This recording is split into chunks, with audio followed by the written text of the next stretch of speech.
Sahabat Alkitab, bagaimana kabarnya? Kiranya kita semua selalu dalam penyertaan Tuhan. Kali ini, sesi mengulik Alkitab, kita akan membahas fakta menarik dari Alkitab. Sebelumnya, sahabat-sahabat Alkitab sudah tahu bukan, kalau di dalam Alkitab kita ini ada banyak sekali kisah-kisah yang sangat menarik dan tak akan habis untuk dikulik bersama. Salah satu dari banyaknya cerita-cerita fenomenal di dalam Alkitab adalah tentang raja.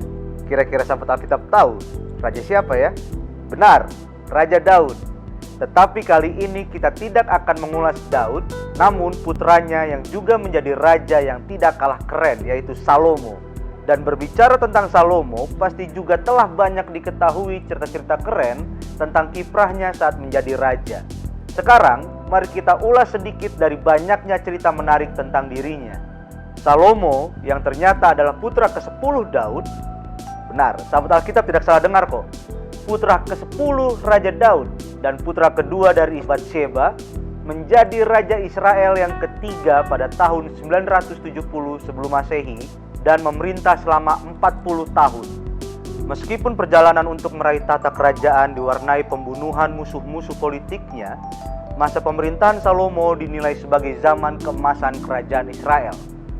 Pada masa inilah kerajaan Israel mengalami kedamaian, kemakmuran, dan mencapai puncak kebudayaan.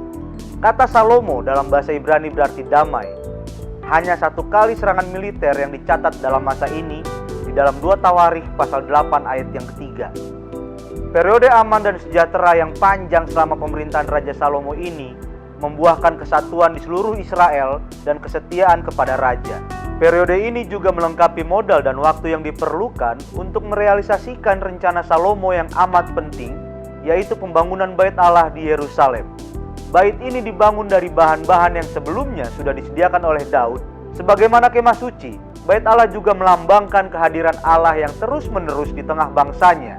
Salomo memperoleh sebagian besar uang pajak dari penguasaan jalur perdagangan utama yang melintasi Israel.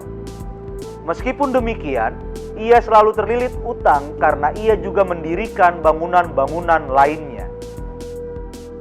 Masalah keuangan yang dihadapinya itu memaksanya untuk menyerahkan sebagian wilayah kerajaannya.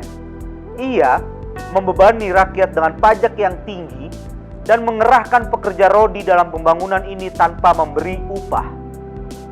Pergolakan melanda seluruh kerajaan. Sementara pajak tinggi tetap harus dibayarkan selama masa hidupnya. Beberapa wilayah seperti negeri Edom dan Damsyik lambat laun melepaskan diri dari kerajaan Salomo dan menjadi negeri yang merdeka. Masalah yang lebih serius adalah kegagalan Salomo dalam kehidupan keagamaan karena pengaruh istri-istri asingnya yang beribadat kepada ilah-ilah asing. Karena itu Allah berfirman kepadanya, "Oleh karena begitu kelakuanmu, yakni engkau tidak berpegang pada perjanjian dan segala ketetapanku yang telah kuperintahkan kepadamu, maka sesungguhnya aku akan mengoyakkan kerajaan itu daripadamu dan akan memberikannya kepada hambamu." Dalam 1 Raja-Raja pasal 11 ayat 11. Ketika Salomo wafat, Rehabeam anaknya menggantikannya sebagai raja. Ia tidak dapat meredam pemberontakan suku-suku utara yang memisahkan diri dan membentuk kerajaannya sendiri. Keturunan Daud dan Salomo tetap memerintah atas 2 suku di Israel bagian paling selatan. Inilah yang dikenal sebagai kerajaan Yehuda. Dengan demikian, Daud selalu memiliki seorang keturunan yang memerintah Yerusalem. Nah, bagaimana dengan fakta kali ini? Kalau sahabat suka, silakan untuk share dan like konten ini. Yuk kita diskusikan di kolom komentar kalau ternyata ada fakta dan kisah menarik lainnya dari Salomo atau dari tokoh lain yang jadi inspirasi kita semua. Jadi, mari selalu bersama Lembaga Alkitab Indonesia dan terus saksikan program menarik kami lainnya. Salam Alkitab untuk semua.